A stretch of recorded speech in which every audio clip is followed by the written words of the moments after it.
Hello friends, જય શ્રી કૃષ્ણ. કેમ છો તમે બધા? મજામાં? આશા રાખું છું કે તમે બધા મજામાં હશો. હવે સન્ડે હોય, રવિવાર હોય, રજાનો દિવસ હોય એટલે બધાના ઘરે કાંઈક નવીન ડીશ તો બને જ, કારણ કે છોકરાઓને હસબન્ડને ઘરે હોય. તો ચાલો, મારે બનાવવા છે પાલક પરોઠા. તો પાલક સરસ ધોઈ લીધી હતી, સમારી લીધી અને એની પેસ્ટ બનાવું છું. ને પેસ્ટમાં એક મરચી નાખી છે તીખાસ માટે.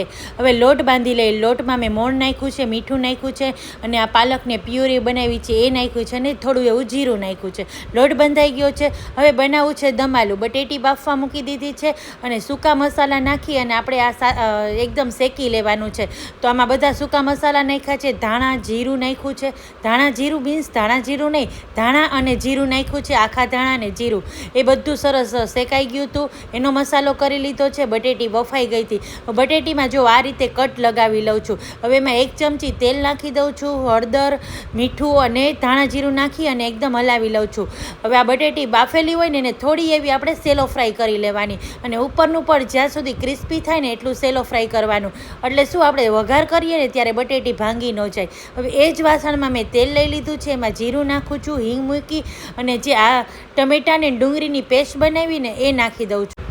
અને જે આપણે મસાલો બનાવ્યો હતો ને એ સાથે નાખું છું. એને મેં અધકચરો વાટ્યો છે એટલે શું સરસ સુગંધ પણ જળવાઈ રહે. અને મેં 2 ચમચી દહીં ફેટીને નાખ્યું હતું. સ્વાદ પ્રમાણે મીઠું, આપણે પ્યોરીના ભાગનું મીઠું નાખ્યું. ગ્રેવી પણ એકદમ સરસ થીક એવી થઈ ગઈ હતી. તેલ છૂટું પડી ગયું છે ને ચડી પણ ગઈ છે. હવે એમાં બટેટી નાખી દીધી છે અને ઉપરથી આદુ મરચાંની પેસ્ટ નાખી છે.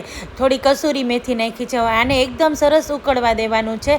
બટેટી તો ચડેલી છે પણ થોડી વાર પાણીમાં મસાલા એકરસ થઈ જાય ને ત્યાં સુધી.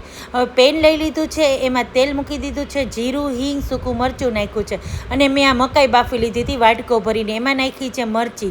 હવે આને થોડું એવું સાતડી લેવાનું છે. મકાઈમાં થોડું ક્રિસ્પ આવે ને ત્યાં સુધીનું. અને ઉપરથી નાખી દીધા છે ભાત. આ કોર્ન રાઈસ છોકરાઓને ખાવાતા, તો એના માટે કોર્ન રાઈસ બનાવ્યા છે.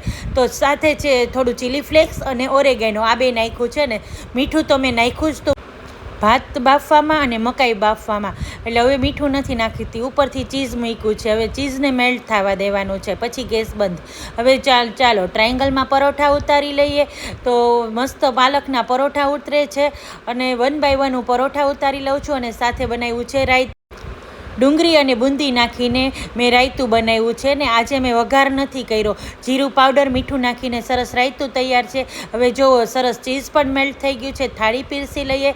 થાળીમાં છે દમ આલુ મસ્ત મજાનું, સાથે કોર્ન રાઈસ છે, પાલકના પરોઠા છે, ડુંગળી બુંદીનું રાયતું છે, સાથે ઘરનું બનાવેલું લીંબુનું અથાણું અને આપણી પ્યારી છાશ તો